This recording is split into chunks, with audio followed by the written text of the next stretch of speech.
3 out of 4 roommates in our house have slept with my friend's new virgin boyfriend, and now we're stuck wondering if we should say something or just let this wild situation play out. I, 21F, live in a house shared with 3 other girls, me, Sally, Holly, and Lisa. Sally, Holly and I went to school together. Holly and I were, and are, fairly close, and Lisa is her cousin who I've known for years. Sally, 21F, is someone we've always known and got along well with, but isn't really a great friend. She needed a place to live and we needed a roommate. While we all kinda run in different circles, everyone knows everyone where we live. So while I wouldn't hang out with the same small group as Lisa or Sally, we end up at the same parties and know the same people. Anyway, recently Sally had been dating a guy, 20s male, but we haven't met him. She's kind of embarrassed about her past boyfriends, one was abusive, one cheated on her, so we didn't pry. Also she has a tendency to be dramatic as heck, which can get exhausting if you get sucked in, so we tend to stay out of her business a lot. He has a fairly generic name, we'll call him Tom. She's been dating Tom for 4 months now, but they hadn't made love. Until last night. Holly, Sally and me have a WhatsApp group for the 3 of us. Lisa isn't in it, I think because Sally started the group and those 2 aren't close at all. She messaged us last night to mention she was having a friend round, wink nudge, and to ask if we were okay with it. We were both at a bar and said great, go for it. Happy times. In the morning we receive a message on the same group saying, guys, Tom and I lost our virginities to each other last night. I'm so happy. Followed by a biblical arc's worth of emojis. Now I'm sat here baffled by this message when Holly knocks on the bedroom door and comes in, and asks me how on earth Sally has managed to lose her virginity twice. Sally is a Christian. Very devout when you ask her about her religion, but not that great in practice. This has nothing to do with any of us girls, so we don't care. But this was kind of weird. We were a little dumbfounded but went downstairs and made coffee. A couple hours later, we hear Sally walk downstairs and a guy's voice in the background. They pop their heads in as Sally says, hi guys, this is Tom. He quickly says hello and then leaves. The issue is, I've made love with this guy before. Sally sits down and we ask her about the virginity thing, in a friendly way.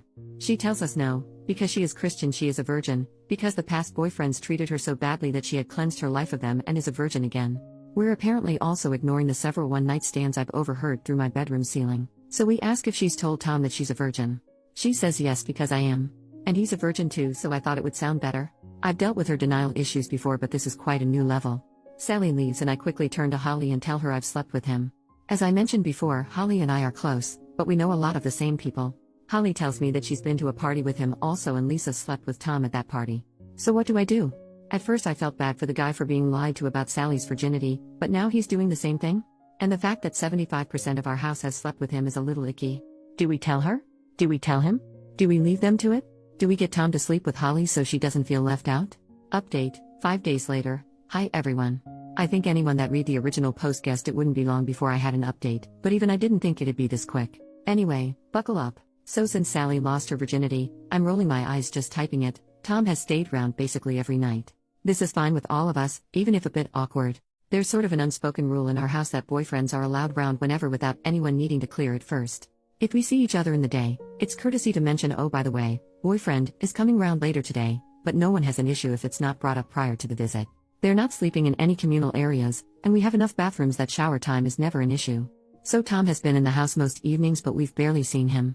They're still in the weird love-making stage of their relationship where they only leave the bedroom for snacks and Powerade and to wash their sheets, I hope, so it's not like anyone's avoiding anyone.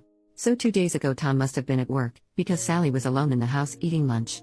Holly and I were on our way out, about to go shopping, when Sally asked if she could tag along. We said sure, we were just going to get shampoo and toiletries, but she said that was fine because she only needed to get one specific thing. When we got to the mall, Holly went to get an eye test, she'd been due one a while, and I was planning on just browsing for some work clothes. But Sally grabbed my arm and said you have to help me. While giggling, and dragged me into a store. Guys. She made me go to a lingerie shop and find a sexy nun costume with her. I felt like a deer in headlights when you're paralyzed with fear, except instead of fear it's just inappropriateness and discomfort. I just stood there nodding and fighting the urges to laugh hysterically and cry simultaneously at looking for an escape route when she weighed the pros and cons of different Catholic-themed naughty outfits. I got home, popped a straw in a bottle of wine and told Holly about my traumatizing experience. She howled. Moving on to today. About 30 minutes ago actually. Sally had a really early start at work, stock check or something, and had to leave before Tom woke up. While I was eating breakfast he walked into the kitchen and looked pretty shocked to see me. We said hi awkwardly, made niceties about the weather and asked each other about school and work. I assumed that would be it, but he addressed the elephant in the room. Tom, hey, I don't want this to be awkward about us hooking up in the past. I haven't told Sally, I don't know if you were planning on telling her. Me, I wasn't planning on it, no. That's your business. Tom, okay, great. It's just I'm worried she'll freak out, but I don't want to lie to her. Okay, this next bit kind of slipped out because I'm not really a morning person, and I've had to listen to the faint sounds of creepy religious honeymoon banging for 4 days now. Me, well, maybe telling her you're a virgin wasn't the best idea then. Tom laughs and then says, huh, what? Well, he never told her he was a virgin. I don't know if she made it up in her head or she really believes it or she knows everything, but Tom assured me he had never told her he was a virgin. It was all okay, he assumed I'd heard Sally wrong. Then he said something along the lines of Sally being a virgin and maybe she was ashamed, and I tried so hard not to make any kind of facial expression but, again, mornings are not my happy place, and it must have shown. Tom asked me if Sally really was a virgin and I just mumbled, you should talk to her about it and, I don't actually know, because in my defense I've never seen her be penetrated, but it's a pretty bullcrap defense, so sorry Tom, my bad, I panicked. He said goodbye to me and walked off, furiously texting. So yeah, I'll be updating this over the next few hours probably. Edit, just woke up to enough emojis that my phone nearly imploded. They're from Sally as you can guess. They're in the WhatsApp group with Holly and are mostly crying face and dead face, a few bow and arrows followed by hearts, and a couple boy emoji next to the knife and fork emoji. Not entirely sure what that's about. I can't seem to find a fan emoji to put the poop one next to, but you get the idea. Not sure if Sally's at home at the moment or not, she wasn't meant to be working late and I don't remember hearing her come home. I'm gonna pop in and see if Holly's awake and then possibly barricade her door shut. Edit number 2, I've been sat in Holly's bed for the last hour, while she's been reading both my posts and all your comments. She's loving the replies by the way, and is refusing to be called anything but madam now. Also anyone who private messaged me to ask if we're lesbians, sorry no. We ran upstairs to see if Sally was in her room. The door is locked so we think she's asleep in there, but she isn't answering any WhatsApps. Just chilling in the calm before the storm, practicing some sweet judo moves in case anything kicks off. I'm kidding, it won't. Edit number 3, okay I shit you not, we've just had the police at the door. Sally was apparently caught trying to break into Tom's house after he told her to leave him alone and threatened to call the police. Except he hadn't threatened, he'd done it.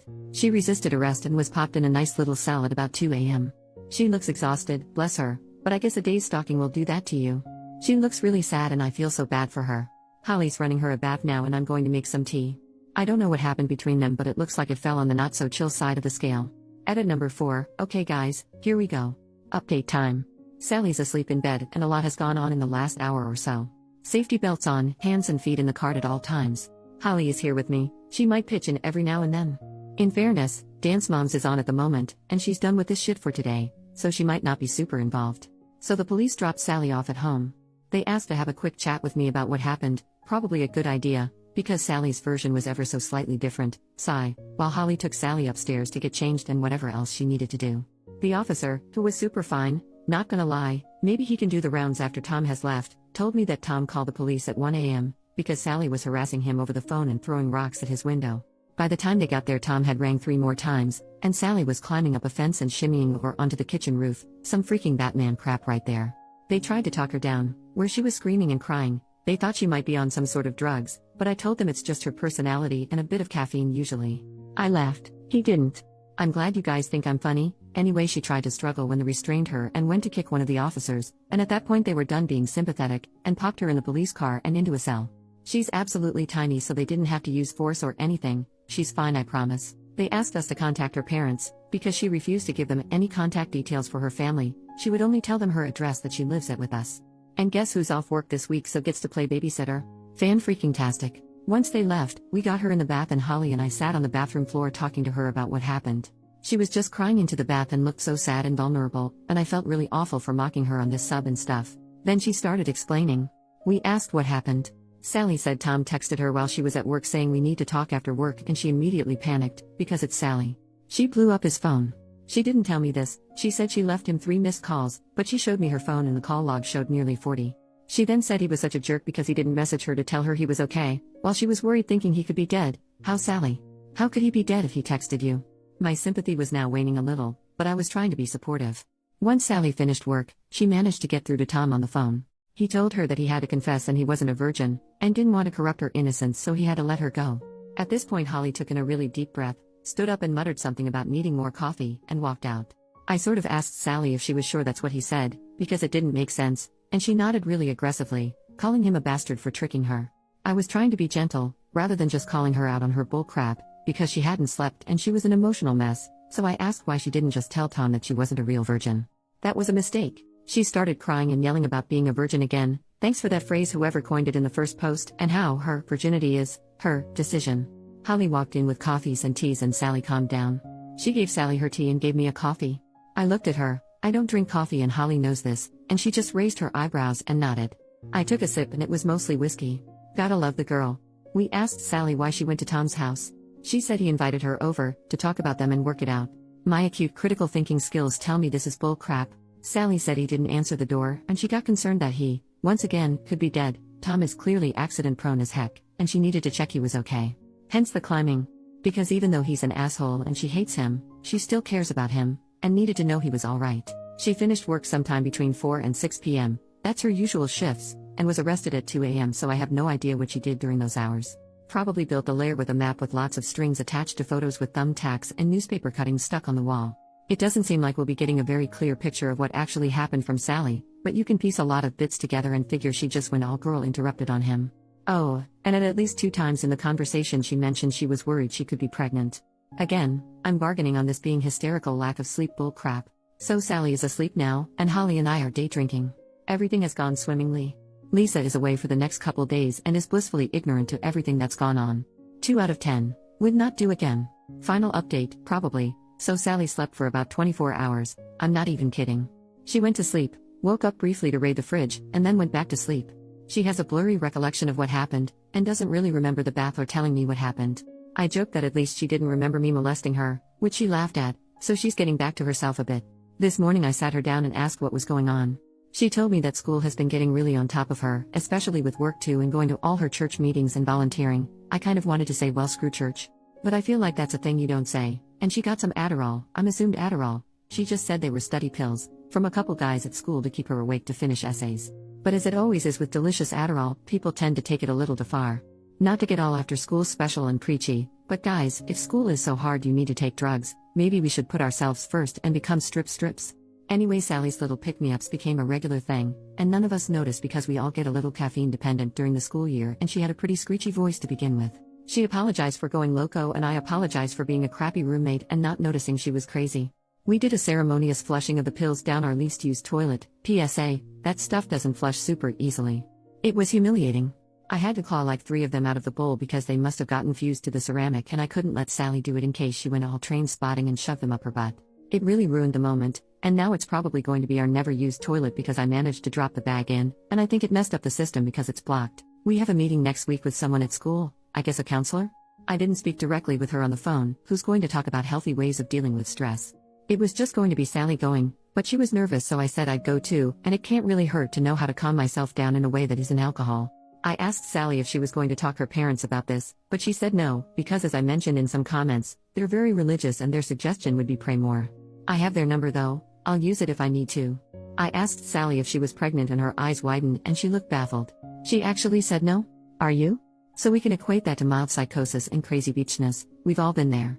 She also asked me if she thinks Tom would ever speak to her again and I just hugged her and started laughing so she hit me and went really red. Sorry honey, if he comes back after that, you don't want him. So for now, we are back to normal. I think. Sally is still a little crazy, but in the constantly hormonal kind of way. Holly and I haven't had a drink yet today, and Lisa is still fucking oblivious to all of this. She probably won't care. She genuinely doesn't like drama. I'd love to start a blog about us, as many of you have requested, but I'm pretty sure it'd never be as interesting as these posts. Relevant comments. Commenter number 1, so is Tom super hot? Are you guys in a smallish town? Trying to figure out the odds of 3 women in the same house sleeping with the same guy and not knowing. OP, he is very good looking, but it's also a small town. Basically everyone our age around here goes to the same bars and parties, so you're bound to know someone who knows someone. Commenter number 2, OP, I think this may be my favorite relationships post ever. It might not actually be appropriate to ask Tom for his side, but damn I'd like to know how it went down according to him. The poor man needs a bottle of booze for having to deal with her, so do you and Madam Holly. I doubt she will listen if you tell her, but Sally should seek therapy, outside her church. Part of me really hopes there's another update. But, for the sake of all involved, I also hope there's no more drama. OP, trust me I'd love to know too, because I feel like it would be vastly different from Sally's story. But we'll probably never know, unless I bump into Tom at a bar in the future. I'll be sure to update if I do. Once Sally is calm in a couple days I'll have a talk with her about all this, because let's face it, it was a bit much. I don't think her parents will be much help, they're nice but they're kind of the sort of people who think you pray all your problems away. Commenter number 3, Virginity is so self-evidently a social construct when you believe you can regain your imaginary virginity in order to imaginarily lose it again. None of this makes any sense to me. OP, it doesn't make sense to anyone.